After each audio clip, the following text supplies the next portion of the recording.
প্রত্যেকটা সম্পর্ক যখন আমাদের শুরু হয় তখন সম্পর্কগুলো খুব মিষ্টি হয়। একজন আরেকজনের কথা ভেবে আপন মনেই হেসে ওঠে। তখন সৃষ্টি হয় একে অপরের প্রতি আকর্ষণ, আর সেখান থেকেই তৈরি হয় ভালোবাসার সৃষ্টি।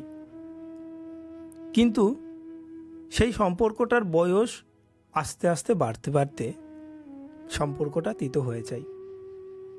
কেন তিতো হয়ে যায় সেটাই আলোচনা করব আজকের এই ছোট্ট ভিডিওটিতে।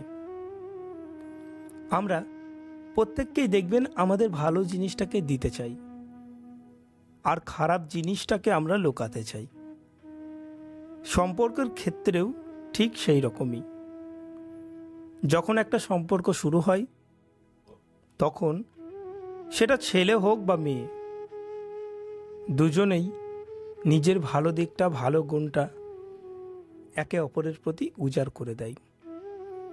কিন্তু আস্তে আস্তে সম্পর্কের বয়স যখন বাড়তে থাকে তখন সেই ভালো দিকটার সাথে সাথে খারাপ দিকটারও প্রকাশ ঘটে। সেই মুহূর্তে অপর ব্যক্তি যেন সেই ঘটনাটাকে মেনে নিতে পারে না, সেটা ছেলে হোক বা মেয়ে।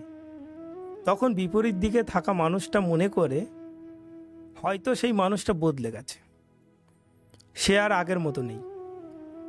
কারণ তখন আমরা দুজনের কাছে অতি পরিচিত হয়ে যাই। আর একটা কথা মনে রাখবেন, অতি পরিচয়ে মানুষের দোষ আর ঢাকা থাকে না। যখন একটা মানুষের সঙ্গে একটা মানুষের অতিরিক্ত পরিচয় ঘটে যাবে তখন তার গুণের সাথে সাথে তার ভিতরে থাকা সমস্ত দোষ প্রকাশ পাবে। সেই রকম ঘটে একটা সম্পর্কের ক্ষেত্রে। কিন্তু আমরা এই বিষয়টাকে মেনে নিতে পারি না, আর এর জন্যই আমাদের সম্পর্কগুলো তিতো হয়ে যায়, নষ্ট হয়ে যায়। এবার বিষয় হলো, এই ভুলটা আমরা করতে চাই না। এই ভুলটা থেকে কিভাবে বেরিয়ে আসব? প্রথমত আমাদের বুঝতে হবে যে কোনো মানুষই পারফেক্ট নয়। সেক্ষেত্রে আমিও পারফেক্ট নই। আমার মধ্যে ভালো খারাপ দুটি গুণই বর্তমান রয়েছে। তাহলে অপর ব্যক্তির মধ্যে ভালো খারাপ দুটি গুণ থাকবে, এটা স্বাভাবিক নয় কি? তাহলে সেই মানুষটার ভালো গুণটার সাথে সাথে খারাপ গুণটাকেও আমাকে গ্রহণ করতে হবে। একটা শরবতে যখন আমরা একটা লেবু চিপে দিই তখন লেবুটা চিপি কিসের জন্য? যাতে লেবুর রসটা শরবতে যাওয়ার পর শরবতের স্বাদটা আরও সুন্দর করে। কিন্তু দেখবেন লেবু চিপার পর কিছু লেবুর বীজ কিন্তু ওই শরবতের মধ্যে পড়ে যায়। তাহলে আমরা সেই শরবতটাকে পরিশুদ্ধ গ্রহণযোগ্য করার জন্য আমরা কি করি?